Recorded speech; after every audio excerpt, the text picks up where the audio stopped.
What is going on? It's Alex coming back at you with another video, and today we're going to be going over the best and worst performances by rookies in the NFL for week number 1. If you are new, feel free to like, comment, and subscribe. You guys know what to do. I ended up having some motivation, some inspiration to do this series because my buddy was like, hey, dude, once the draft's over, do you guys ever actually pay attention every week to what the rookies do? So it honestly got me thinking, and I'm like, you know what? I might as well. So I ended up looking at every single rookie that played this week and ended up pretty much categorizing them as mid, winners, losers, so to speak. And yeah, I mean, there's going to be some blurs between the lines. Some guys didn't play, some guys didn't play enough. But for the most part, the guys who actually got on the field a noticeable amount, they're going to be ranked in here. And I have over pretty much 50 lines for each of those categories. So, or not for each of them, but I have well over 100 guys written down. And, I'm only going to be able to talk about a few set of them, but these are going to be the, all-stars and the low stars, so to speak. But let's get right into this, starting out with the guys who ended up being the biggest winners, so to speak, doing the best job. Their value is stock up. Of course, if you guys know anything about this series, well, it's very similar. It's the same style as my stock report each week. And let me know if you guys like this. But the first star of the week is Joe Alt. He ended up having only one pressure versus Max Crosby, a 76 pass blocking grade, and just extremely consistent. I still don't see the power to his game. He just doesn't really have it. But at the same time, you don't really need to win with supreme style by pancaking somebody every time if you just do your damn job. And he does his job very, very well. Glad that he's gotten far more comfortable at right tackle than it looked when he did that Stoutland drill where he looked a little bit uncomfortable. But good to see that he transitioned properly, and I'm praying that it continues to be that way. And he was tested early on. This is one of the best pass rushers in the NFL, Max Crosby, and allowing only one pressure through an entire game. Fantastic. Next is friend of the show, Marshawn Kneeland. Ended up having 5 pressures versus Cleveland, and Cleveland has a good offensive line. They do. I mean, they didn't show up the same way that I think that their talent suggests it, but when you're 6'3", 275 pounds, he ended up putting on a show. So obviously, friend of the show, dude who I have a lot of respect for, ended up bringing him on in the offseason, and you know what? I'm super excited for him. He's going to have a great career there. That's one hell of a way to start out. 5 pressures from not even a first-round pick is huge. He wasn't supposed to be starting. Sam Williams was the guy who was supposed to be starting, and all of a sudden, Marshawn Kneeland is taking a massive step forward. So good job for him. Obviously, super happy that he's having success there already. Now we got Jared Verse. Jared Verse, going up against one of the best offensive lines in football, if not the best offensive line, comes out with 6 pressures on 23 reps. 75 defensive grade as well, which, the more I've actually looked at it, PFF has no idea what the hell they're doing with these grades for the NFL. College, I feel, is a lot more accurate. The NFL, I really think they should retweak it, but I digress. 6 pressures on 23 reps is fantastic. I saw that game live as well. He did a very, very good job, and he's explosive for 260, which he finally looks in shape at 260. He looked a bit out of shape at Florida State there at 260. So, it's good to see him back into prime shape and still being at that prime weight. He looks like an absolute steal. The Rams have a team that is very vaunted, even without Aaron Donald. Taking a team that could be an NFC champion all the way to overtime is awesome. Then we got Andrew Phillips. He only played 16 total reps, but y'all know he was my guy. He was the top 10 player for me. On 16 reps, he had an over 90 coverage grade, but he allowed 2 receptions, 14 yards, but 3 defensive stops. That's awesome. So first off, 3 defensive stops. Those are pretty much, tackles for loss or, pretty much play halting stops, which is awesome. In 16 reps, 1 out of every 5, 20% of your reps, you're making a big impact. And the fact is, 2 receptions, 14 yards. I'll take that any day. 90 coverage grade also shows that overall he was very, very proficient. So I'm glad to see that Andrew is doing a great job. It's got me a little bit worried there for a second. You stick your neck out for somebody, they don't end up going super duper high. You start having your concerns, and then, it's good to see that even though in the preseason he wasn't the biggest standout, he at least is already making an impact, and I hope it continues to go that way. But continuing on, again, there's a lot of guys who I had on my list. a lot of you guys have said, hey, we want to be able to see everybody. And I think I'm going to be including that with my draft guide that's going to be coming out soon enough. I want to have some more guys updated for 2024 before it ends up releasing. So keep your eyes out for that, because it will have every single player from my stocks up, stock down, and as well as all my evaluations. So you guys will be able to get a nice treat there, because it won't just be anecdotal information like just me blurting, oh, this is what they're good at, this is what they're not. You guys will actually get to see the numerical breakdown of what I think. So I think that's going to be a little bit more valuable to you than maybe just if I wrote down what my thoughts were.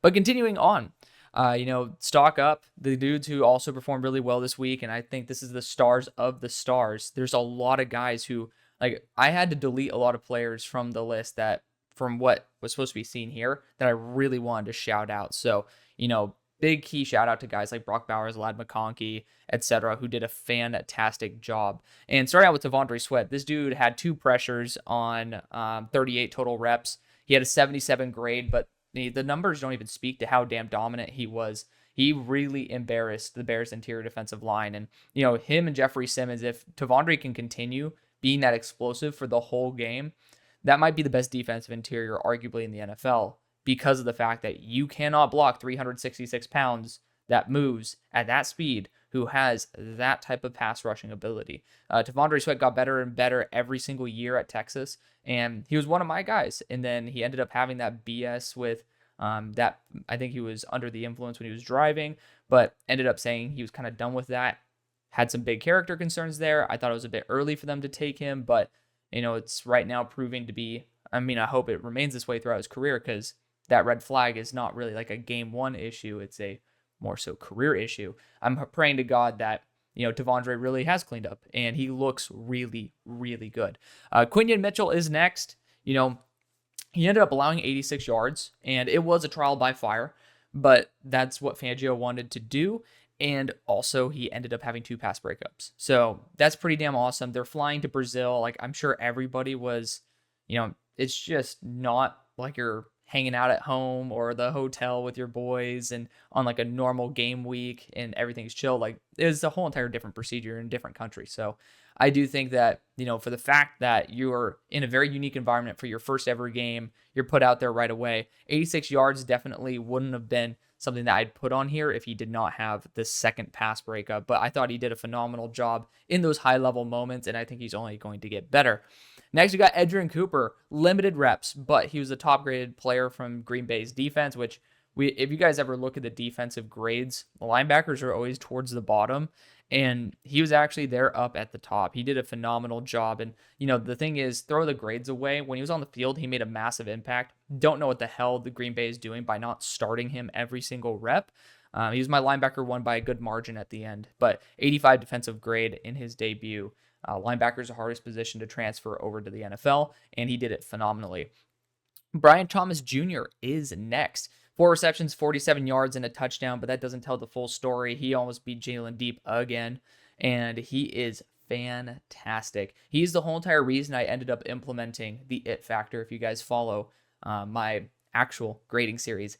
The one player who got me, like, I didn't think he graded out amazingly in a ton of categories that, I thought, well, now that I have scheme-specific grades, it could be a little bit different, but overall as a receiver, I was like, this guy's going to be a little more role specific, but I could see it with him. I knew he was going to succeed. Like, it was just something about him. He's the reason I ended up implementing that, because it's like there was something I couldn't grade that I just knew would work. And it's looking like it's really going to work. He's fantastic. He's exactly what Jacksonville needed.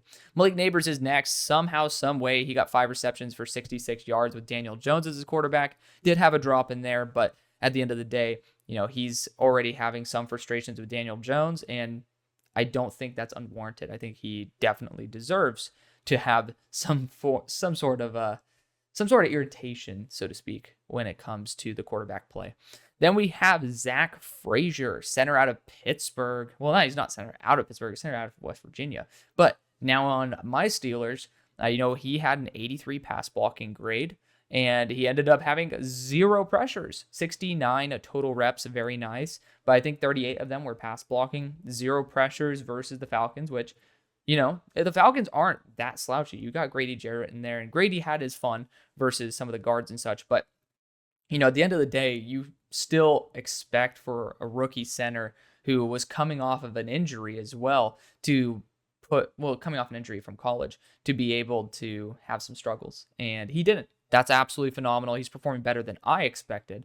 And that's a big win for us. By the way, Dan Moore was the best graded offensive lineman. He did a really good job. Don't know what the hell that's about, but I'll take it any day of the week. I'd rather have a tackle competition because of talent rather than because we're desperate. And right now, it looks like Dan Moore might have taken that step up with the competition. Kalen Bullock is next, 82 defensive grade, top grade for Houston, and he had an interception this week. To me, that's awesome. He was my safety one coming into the year. Again, you could talk about Malik Mustafa and all that because he's going to do a really good job. But at the same time, I also want to say they're not playing the same role at all. So, you just can't compare them. That's why, it's interesting when we say cornerback roles, defensive backs, like linebackers, like guys play different roles. So, Kalen Bullock, for his style of safety, was my number one, and he was my number one overall as well. But still getting that interception, he's been proven to be a ball hawk. I love that about him. Love that about him when he was at USC as well. Cooper Beebe is next. Cooper Beebe also allowed 0 pressures. He had a 78 pass blocking grade on 62 total reps. That is absolutely phenomenal. First game as well. Trial by fire because Cleveland has a good defensive interior. Ton of experience there and a ton of talent. Cooper Beebe was my favorite pick for Dallas, along with Kalen Carson, who we'll talk about in a second. And both of those guys ended up showing out. It's looking like Dallas class that I ended up giving, I think, an A, or it was A or A minus. I know it was in the A range, is going to end up doing an absolutely phenomenal job. It looks like that A grade was very, very much warranted. But Cooper Beebe, phenomenal job holding down the middle. Kalen Carson is next. He ended up giving up a touchdown, but he ended up having 2 pass breakups, 61 defensive grade, 49 coverage reps, 5 of 9 being caught, 44 yards. So, that's why if he ended up doing a little bit better than that, he could have even been a star of the week. And I think if he didn't give up that touchdown, he would have been. But at the end of the day, he's stepping in for Deron Bland, who's on PUP. It's his first week. He's a 5th round pick, and he's doing a phenomenal job. He was right there with Cooper Beebe as my favorite pick for him. Kalen was a top 50 player on my board, probably top 40 as well. Cooper, I think he was a top 15 guy. I'm trying to remember what his grade was, but he was definitely up there. So 2 steals, in my opinion, who are absolutely balling out. Huge fan of what Dallas has done. They're showing that their rookies are making an instant impact. All the people who are trying to complain about them, just like sometimes you gotta believe a little bit, right? But at the same time, people like to doubt Dallas on certain things, and we will be talking about their number one, their first pick in the draft in a little bit, unfortunately. But A.D. Mitchell's next. You might say, Alex, he had 1 reception for 2 yards. You got to watch the game, though. He ended up having 2 touchdowns that were pretty much overthrown. He had a third that was a deep ball that was underthrown, so kind of reversed it. He could have easily had over 150 yards and 2 touchdowns that game. So I'm going to be giving him credit because he got open, and it was based on Anthony Richardson, who made probably the craziest throw I've ever seen. Just couldn't make the ones to A.D. Mitchell. And you know what? I think that's going to change in time. So I'm super excited for that duo to get better and better, but also shout out to Alec Pierce doing a great job. Now let's talk about the stock down, or the losers, the worst performers, whatever you want to call it. J.C. Latham is the guy who I'm going to mention here. Obviously, there's a huge, bright future for JC. Whether that's going to be a tackle or guard, yet to be seen. Whether it's going to be a left tackle or right tackle, yet to be seen. But I do have a lot of faith in JC succeeding in the NFL. He ended up getting beaten a lot on inside and counter moves and just kind of getting his placement in the pocket, or his boundary position of the pocket. He couldn't really hold it. He didn't know where he was, allowed easy ways to go in and out. So, for me, you got to be able to hold up your boundary of the pocket. It wasn't an anchor issue. It's just more so a placement on the field, understanding where everybody else is kind of issue, which, IQ was a great F for him. I think he struggled with that at Alabama as well. So I'm really hoping that improves. But, I've heard some lines from people who even I love and I respect saying that he was the worst pick in the draft. I think that's very, very mistaken. At the end of the day, this team still needs offensive line talent, even at guard, in my opinion. Peter Skoronski also let up 5 pressures. So, I mean, we're shitting on JC Latham right now for having 5 pressures and a 45 pass blocking grade. But it's not like Peter Skoronski did much better. Hoping that improves for both of those guys. 82 run blocking grade, though, for JC kind of is the, the cherry. Not the cherry on top, because that kind of would mean it would be worse. But it kind of is the silver lining, so to speak. He obviously brings that to the table. And when I see guys having issues with especially holding up the boundary of the pocket, not really being able to understand where they're at, I really do want to put somebody next to them to kind of, give them more like peripheral reinforcement of where they're supposed to be. And that's why I thought he should be a guard. But, JC still, I'm not writing him off yet. It's just, it was a tough week 1 performance, man. It wasn't great. And Chicago has some good dudes. They really do. But continuing on, Marvin Harrison Jr., I do have my concerns with him, but at the end of the day, it's not with him specifically. It was 1 reception, 4 yards, had a drop. My concern is that he might not be fantasy relevant year 1. And that's just because I think Kyler needs to build that connection. And Dan Orlovsky actually ended up, because people showed this video where Marvin's like has his hands up. Dan Orlovsky, I think that sometimes he overanalyzes certain situations. I thought that he analyzed that situation with Kyler and Marvin Harrison very, very well. He ended up breaking down how the pass protection signaled that he was supposed to be moving a little bit left, basically reading the left side of the field.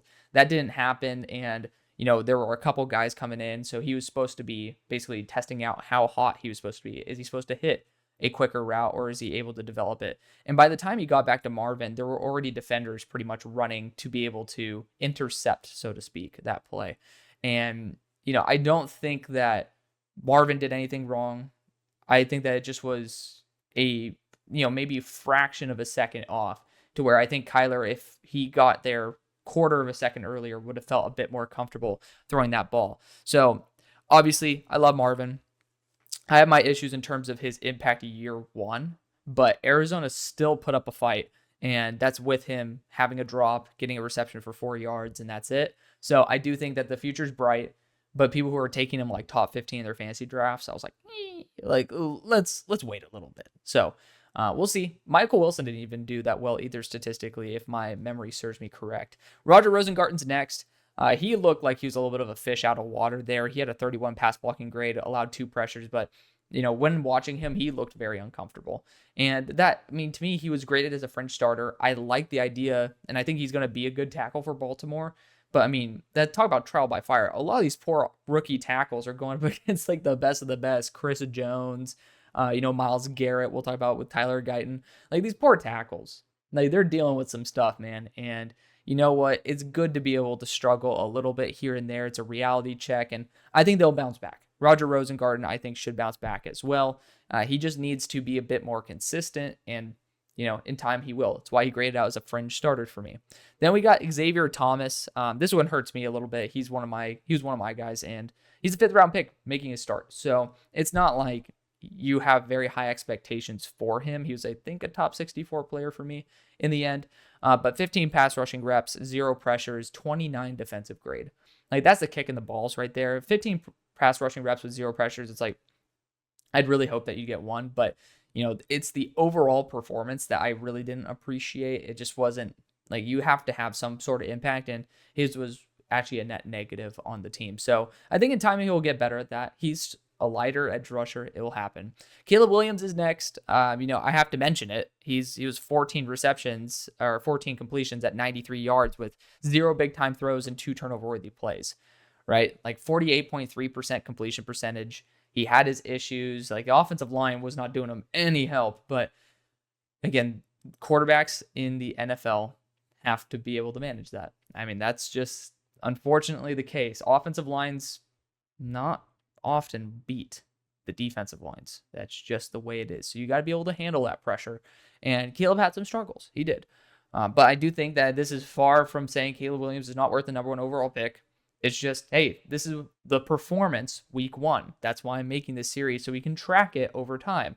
And I think over the next year or two, we will see the stock ups be far outweighing the stock downs. So good job on Caleb Williams for, at least putting out his best foot, winning his first game. Wasn't beautiful, but at the end of the day, it went a win in the win column, and he didn't get an interception. So that's a start. In freaking Will Levis, that's like the best meme I've ever seen of all time. Like just sitting there with his hands on his head. It was kind of creme de la creme. But continuing on, you got Rome Odunze. 1 reception, 11 yards, a fumble. He had a 46 receiving grade, but the new kick in the nuts is that he ended up going for an MRI on his knee today. I'm praying to God that that's nothing serious. We'll see. At the time of this video recording, not so much. There's not very much information out there, but fingers crossed it's nothing actually season long. It's maybe something that's a week to week or a day to day type of thing. So fingers crossed for Rome, because I have high hopes for him, especially with Caleb developing. I think it's going to be a crucial duo. And if Rome, like God forbid, is out for the season, and I don't think he will, but if he is, then I think that is a major hit to Caleb Williams' development for the future, because I think you need to build that bond between him and Rome for the future. So we'll keep it in mind. I mean, it's not like Caleb Williams is going to suck ass if Rome Odunze is not there. Like, let me clarify that. But I do think the ceiling might have less certainty if you don't have that young rookie duo connection. Tyrone Tracy is next. Could have tossed in Theo Johnson here as well, because Theo didn't do a great job either, but I had to thin down this list too.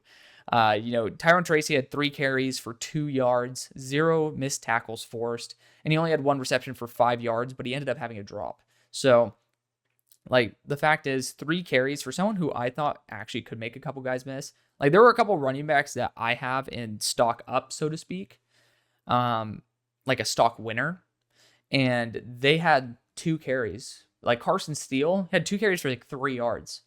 He had 2 missed tackles forced, though. I mean, like, that's worth mentioning. If you have 3 carries, you don't make a single guy miss, and then you drop a pass, like, you're not contributing to your team, man. And I really want Tyrone Tracy to be contributing to this team. I really do. I have him as one of my taxi players in fantasy. So, just a guy to mention there. Obviously, very easy to change the narrative once you probably make, maybe his 4th carry was a breakaway 70-yard run with 2 missed tackles forced, right? That could totally change the narrative. But based on what actually happened, that's what's up. Layden Robinson's next. He has some very high-level reps, right? He does. You look at just the PFF grade, 17 pass blocking grade, 5 pressures, solid run blocking grade. Like, you're like, he sucks. But in reality, he's somebody who has had some crucial issues that will take time to iron out. And the fact is, he's developed way faster than anybody, including myself. I had him as my number 18 offensive lineman, interior offensive lineman in the class. Like, I genuinely was like, I'm taking a risk by liking this guy and putting him as draftable. Then he gets drafted, in the 3rd or the 4th round? And I'm like, that's higher than I had him. So, and then all of a sudden, it's like, okay, well, now he's even taking reps. Like, this is weird. Is New England screwed? And 5 pressures is not okay. 17 pass block, not okay. But the flashes are far better than I ever expected at this point in his career. So I really do think New England will have their bona fide, really high-end starter in maybe 2 years. You might have to work with those 5 pressures, maybe not weekly, but on a noticeable basis, you'll have to deal with some pressures from Layden as he irons out those issues. And I think that's for a lot of rookies as well. But he needs to be included on this, because this week's performance, 5 pressures, doesn't matter about those high-end plays. Offensive line consistency is so super key. I was talking about this with Joe Alt. You don't need the flash plays. You just need them to do their damn job. And Layden has the flash plays. I need him to be more consistent at doing his job. Mike Sainristil's next. I ended up saying, like, dude, put this guy man-to-man. He just sucks in zone. Like, the thing is, he had some very difficult, he had some games where he really did not process zone coverage very well. And it's because he had a very short period of time there as a defensive back at Michigan. He was a former receiver, man. And he still is developing in that regard. So ended up allowing a chunk play that ended up going for a touchdown. He had a 40 defensive grade, 6 receptions on 7 targets for 55 yards and a touchdown. Like, obviously not like worst play of all time, but it is something that he needs to improve, right? That's not something that's going to be okay week in and week out, is having those plays slip up to where a big play ends up happening because of your mistake, right? You can't have blown coverages like that. So I do think that he'll get better, absolutely. But based on this week, I think that he's worth being put on stock down. Tyler Guyton's next. He only allowed 2 pressures on 63 reps, which, I mean, I think there's worse tackles in terms of worse offensive linemen that I've already mentioned, but a 27 pass blocking grade. It wasn't consistently effective. So the 2 pressures doesn't really reflect the consistency or the lack thereof. And again, he's going up against Myles Garrett, dude. I mean, like, you're going to lose those reps. You're going to. So I don't think this is a big, but at the same time, we're talking about Joe Alt having success and having a really good consistency versus Max Crosby. It is, you still have to compare these guys all on an equal playing field. Max Crosby's not Myles Garrett, but he's not that far off. He is still a very elite edge rusher. So Tyler Guyton got pretty much the toughest assignment out of any tackle, but at the same time, again, consistency is super key. He's someone who will need time to develop. He's done far better this early than I think I even expected, and a lot of people. And I gave their draft an A. Maybe an A-. I'm pretty sure it was an A, though. Like, I gave their draft an A. And that includes my doubts on Tyler Guyton. So, still, even with my optimism, even with some form of skepticism, I still was pretty optimistic about the idea. It's doing far better than expected. So keep your hopes up. He's going to bounce back. He's going to develop. He's going to be a really good, really high quality left tackle, in my opinion. And then the cherry on top, icing on the cake, got Bo Nix. Average depth of target, I think, was under 6 yards, which that's just not okay. Especially when, there were 3 turnover-worthy plays, 2 of them being interceptions. I think a third one, I think he could have had potentially 4 turnover-worthy plays, but that's who gives a crap. 3 or 4, whoop-de-doo. But 26 completions, 138 yards, 0 touchdowns, 2 interceptions, 1 big-time throw, but 3 turnover-worthy plays at a 61.9% completion percentage. Adjusted completion percentage was about 70. But he also had 5 carries for 35 yards and a touchdown. He ended up getting that, so you can't totally crap on him for his performance. But average depth of target was not good. I mean, in the throws that he did to boost the average depth of target, were the ones that ended up in interceptions or potential interceptions. Bo just needs to calm the hell down, man. And I think Sean Payton's the type of guy who could actually end up turning Bo Nix into a really, really quality quarterback. I like the pick, and I think he'll get better. This week was a very conservative game plan against a very top-end defense. The offensive line was heavily outclassed, in my opinion. Even though I like a lot of the players on their offensive line, I still thought it was an outclass compared to Seattle's defensive front. So maybe that is why his average depth of target was so low. They're like, we do not want you to be taking 3, 4, 5 seconds to throw it deeper.